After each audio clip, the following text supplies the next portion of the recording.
So a little bit late in here, but my name is Ben Clark, and I'm the archivist historian here at the Marathon County Historical Society.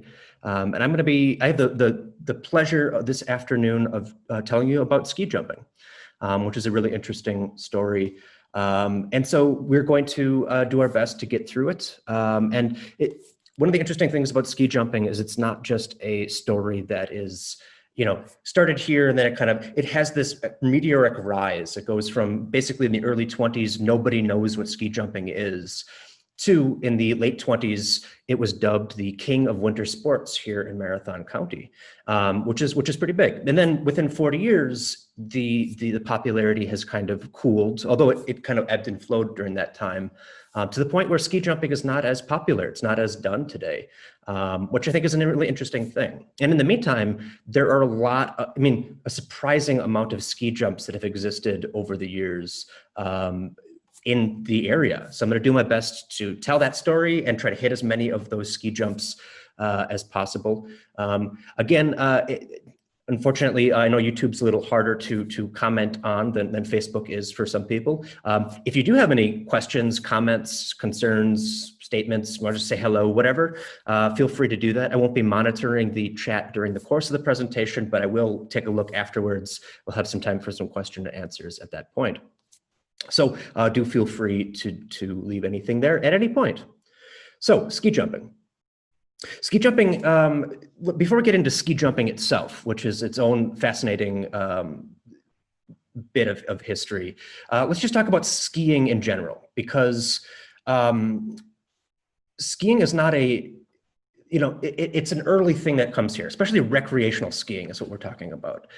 Recreational skiing, to go out for fun, it kind of comes in, the culmination of this happens in 1914 when, as this article shows, the Wasa Ski Club gets organized. And this is basically again, culmination of, the Norwegians who have brought in their love of skiing to the area, as well as some other, German immigrants and American converts that go along with them. So what does the ski club do? Well, they're promoting skiing, and the skiing at this point kind of looks, very, very similar, well, kind of early days for this. So the idea was you'd go out to a hill. In this case, they wouldn't go to like Rib Mountain. That would be a little too far away from Wasa. It'd be a little too big for what they're looking to do. But instead, what they would do is they would look at Sloan's Hill was the popular place to go. Sloan's Hill was on the west side. It's kind of Highway 7 or 17th Avenue, or kind of where Triggs is today. And that was owned by a farmer named Mr. Sloan, and so he was very happy to have them come.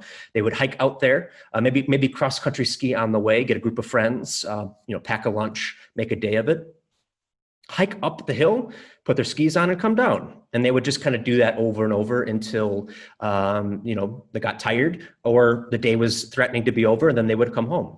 And occasionally, if you were an enterprising young man, you might bring a shovel, and then make a little, pile up some snow to make a little bit of a ramp for a jump. And that was ski jumping to the extent that it was at that point.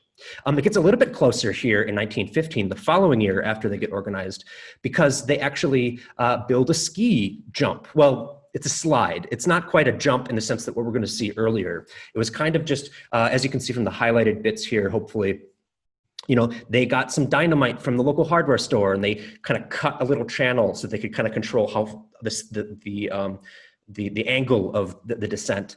And then they had some wood that was donated from local companies that they built a little bit of a ramp, and probably the whole 35 feet. It's only about a 35 footer, with the help of agricultural school students and local ski enthusiasts.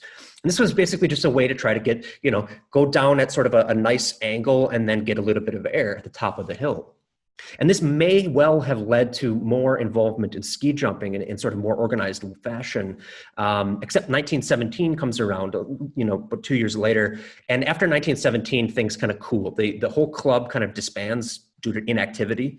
World War I, we get involved in World War I. So by the time that the snow was starting to fall on Sloan's Hill, we have other issues to deal with than ski jumping, or it's just skiing in general. Eventually, we're going to see this resurgence in the mid-20s. This is kind of when people start getting interested in skiing again. And I think a big part of that comes from the Winter Olympics in 1924. This is the very first Winter Olympics to be held in the world. They decided that, hey, we should have some winter games. And so they had the Summer Olympics for the summer. And then they thought, okay, well, a couple months earlier in February, we'll have some winter games. And as you can see, I mean, I think it's not that hard for anyone these days. And if you're anything like me, you've probably turned on the television and watched some of the Olympic Games at some point and found yourself strangely interested and compelled to watch 2 hours of badminton or speed skating, or, you know, some of the little sports that you probably never think about or have much knowledge, maybe never have played or seen before. But the way that it's presented is very compelling, and it, you know, puts the best foot forward for these things. And that's no different. I mean, even though they weren't in 1924 being able to watch the games and kind of have that commentary and that sort of produced aspect, you know, they were still, you know, people here in Wasa were reading in the paper. Here's what's happening. Here's the ski jump scores. Here's the magazines and journals. You know, there was a lot of talk around this. And so that was, you know, pretty popular. And this leads to, including ski jumping, of course. Ski jumping was one of the favorites. It was, you know, something that people hadn't necessarily seen before or heard about. Now they were reading these accounts and people were following it with keen interest, in part because we had one of the top skiers, the American ski jumper, Anders Hagen, got 4th place. Although, interesting fact, 50 years later, there was a reunion of the skiers from that, the ski jumpers in Norway. And they were looking at the scorecards and they realized there was actually a mistake, and Anders Hagen of the United States actually should have gotten 3rd. And so, and I think in 1975, the daughter of the ski jumper who did win the bronze medal presented it to him. So I guess 50 years better late than never, but kind of an interesting story there. Back in Wisconsin, in 1925, or you know, December 29th of 24. So the very end of 1924, they reorganized or organized a new winter Wasa Ski Club to promote skiing. And through the efforts here, they ultimately get the ski jump, the first ski jump as we would expect it to be, built at the Rothschild Park in Rothschild. So you can see the pavilion behind this. This is an important thing. Ski jumping, which I haven't really talked about what it actually is up to this point, but it's basically, I mean, it's not hard to figure out, right? You put skis on, you go down a hill and you try to jump as far as you can, but really important to have a jump. You need the, you know, having skis is great, but having something like this allows for competitive ski jumping, which kind of sets it differently than those early attempts at Sloan Hill a decade earlier. So let's take a look at actually what a ski jump consists of, because this is a, you know, kind of a good opportunity to do that. So you can see the size here. You get the telephone pole and the men, young guys going up the hill or the jump to do some ski jumping. This particular one is made out of metal. It's got the metal structure on the bottom with a wood slide. Sometimes it's all wood, sometimes it's all metal, kind of depends on the particular ski jump. The slide itself would be packed with snow, so they would actually have to carry up buckets of snow and dump it and kind of pack it down to create a nice slick surface. And you know that we have to do that every day, and then throughout the day they'd have to keep touching it up, because as people would go down, the snow would get pulled along with it. So okay, great. Here's the ski jump. What do? These guys are going to go up there, put his skis on, and then they're going to kind of start, kind of as they transfer their momentum and start actually going down the hill. They're committed. This is not something you do if you're not sure. Once you're over that hump, there's no turning back. You can't stop. So the way they do it then is to try to go as fast as possible. You want to get as much speed before you hit the bottom of the ramp. At the bottom of the slide, there is this little ramp that kind of has an incline. And once you hit that, you're going to kind of jump, extend, try to get as much air. And then you're going to try to hang in the air as long as humanly possible before gravity finally pulls you back down. Speaking of coming back down, usually they would have do it where there's an open space. So they would have a frozen lake, in this case, Lake Wasa, or a river or a field, but they're not actually landing down there. They're, especially back in 1928, 29, in the early 30s, they're not going all the way. They're actually coming down on the reverse end of the slope. That's typically what they're going to go. But they're still going to try to get as far as they can. And there's still that possibility of, if you come down wrong, you might be taking a tumble, or even if you come out right, these people are giving them some space so that they can come to a stop safely. The amount of people here is pretty indicative too. This is a very participatory sport. It's not, or I should say it's not. This is not something that you're gonna people are gonna go, hey, I wanna take a try at that. Some people will, but most people come out to see what's happening. They wanna see the excitement of, the spectation, or the, it would have been really interesting just to see these guys for the first time having no context. Here's a guy hitting the bottom of a ramp at 40, 50 miles an hour and just flying through the air for, maybe hundreds of feet. That's pretty cool. And the spectacle of that was added to also, maybe he comes down wrong and breaks a leg. That's a possibility as well. Certainly there's an element of danger here too. And these all combine to make this a really interesting sport that people really enjoy. The Winter Frolics is what, this is particular pictures taken at. This is the early winter carnival that was held in Wasa. Kind of the precursor in some ways to the Badger, winter games, except it's also got they crown a Badger queen or a Winter Frolic queen, and they have parades, and there's a lot of festivities around this winter sports as well. But in these early years, ski jumping was one of the big draws for that event. Not only at the Rothschild Hill, but also this is another one that's credited to be in 1928 at the Winter Frolics. Although I'm not 100% sure, that's just kind of what the photos are crediting it to. But as you can see, this is a smaller jump. This is what you call a training jump. Training jumps are really important because you need to be able to learn what you're doing before you take that leap, right?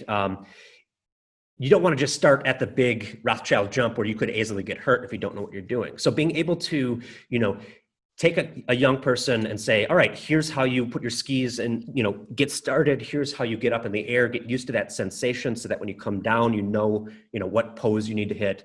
And if you don't, well, then at least you're not going to tumble for hundreds of feet before you hit the ground. Or slide down the hill, right? This particular ski jump is the Curtis factory here tells us that it's just south of, basically it's across the river from where the public library is today. That's kind of on the west side of, west bank of Wasa.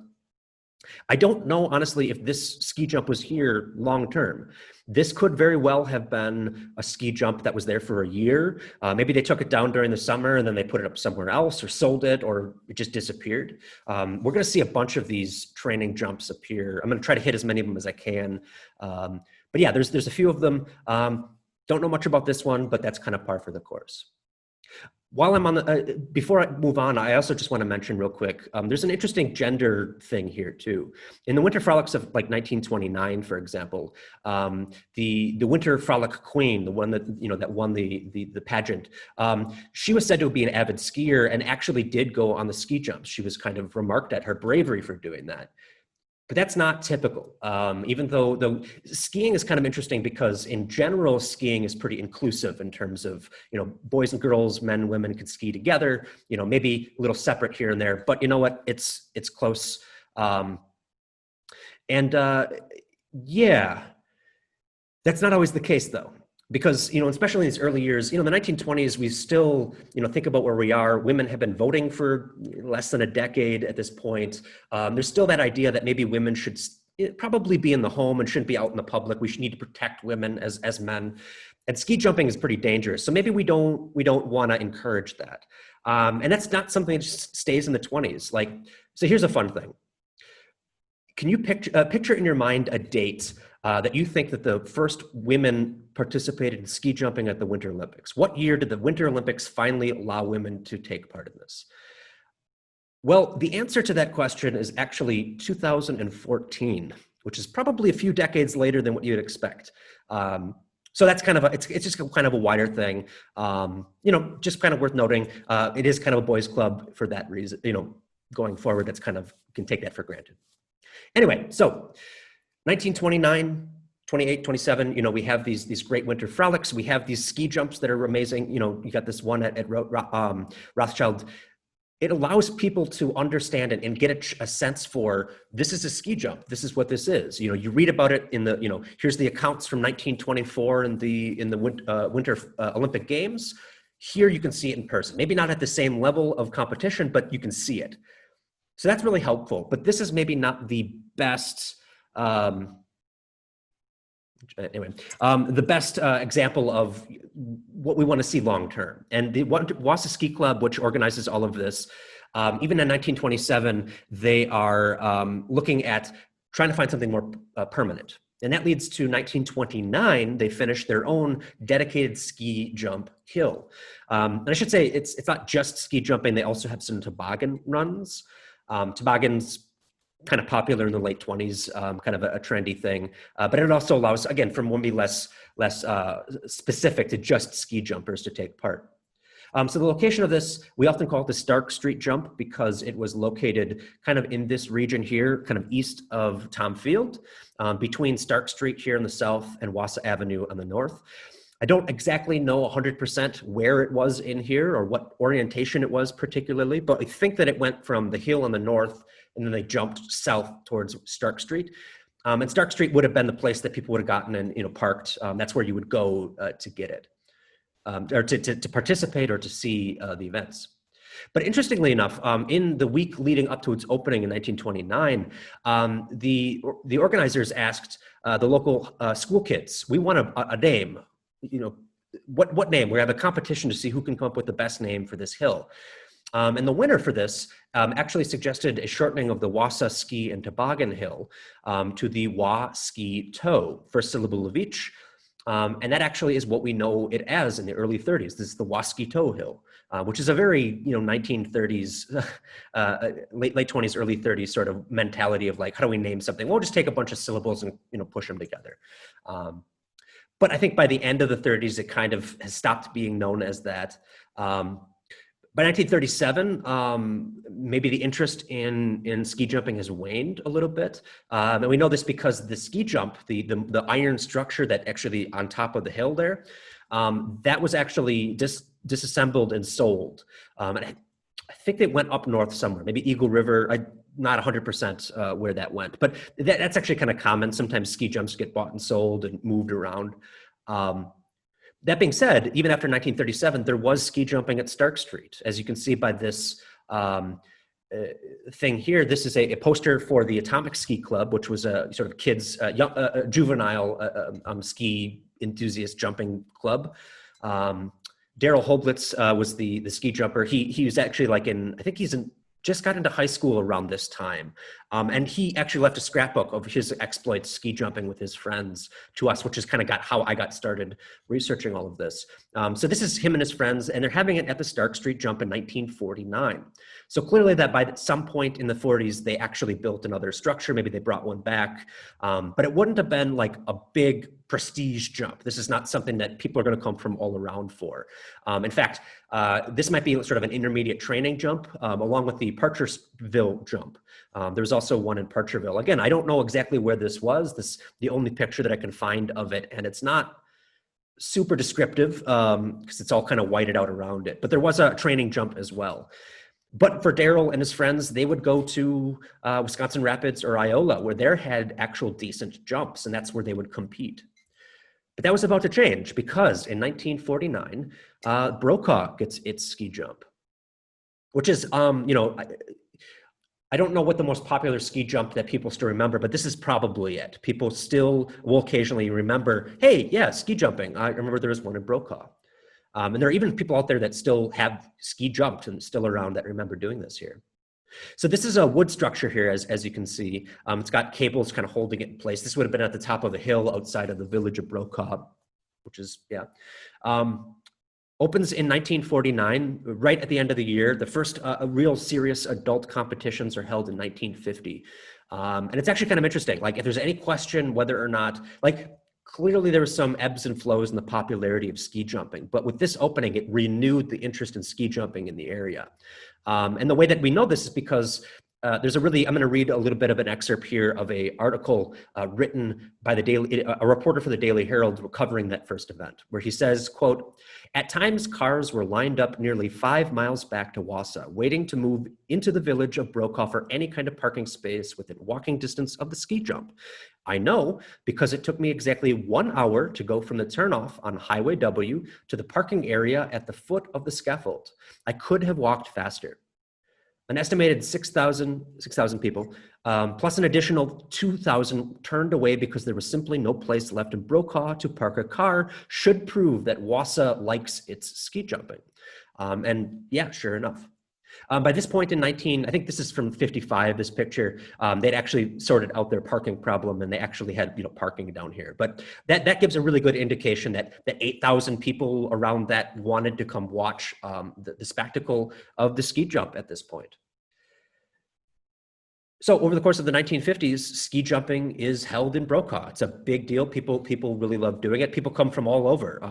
That first 1950, people are ski jumping. There are international ski jumpers that come to take part here, set the world record, or not the world record, the record for the hill. And there, there's robust competitions as part of the regional sort of system throughout the 1950s. In 1951, the organization that takes over running the ski jumping here is the Valley Winter Sports Club, which gets started in 1951. They take over the Brokaw jump. They're going to also build an intermediate jump. So there's going to be two kind of jumps, one slightly bigger than the other one. And they also run the Hammond Park ski jump, which is another one that people will kind of remember. This is a later, the training jump from the 50s. So you can see Hammond Park. Well, maybe you can't identify this as Hammond Park, but that is Hammond Park behind them on the sort of plateau. And then they would be jumping again onto the frozen Wisconsin River, which is a nice place to do that. I will say also Sloan's Hill also had a hill at some point. I think it was a training jump, but it might have also been sort of an intermediate jump. And that may have gotten moved at some point to certainly not a big draw like Brokaw was. So in Brokaw, again, over the 50s, it's a paper mill town for sure, through and through, but the ski jumps become a big part of the identity of the people living there. It's literally part of the landscape. There they up on the hill. That's where they are. This lasts until about 1960. In 1960, they hold their last ski jumping competition here. And in 1966, by this point, they had a number of years of basically not being used. There's some wind damage. They cut the cords. They just kind of write it off. And yeah, the Brokaw jump finally comes down. I don't know if they pulled it down or they just let the wind and gravity pull it down. I did at one point, but it's just occurring to me in the moment. But either way, 1966, that means that for the first time in 40 years, there was no ski jump and no ski jumping scene here in Marathon County. So I guess the next question is why? Why is there no ski jumping in Marathon County at this point? Which is a valid question. There's a couple reasons for this, I would argue. So on one hand, there's a weird, interesting idiosyncrasy with ski jumping that is kind of interesting to talk about. Ski jumping is a sport whereby the metric by which you win, how far you can go, varies depending on what hill you're going to go.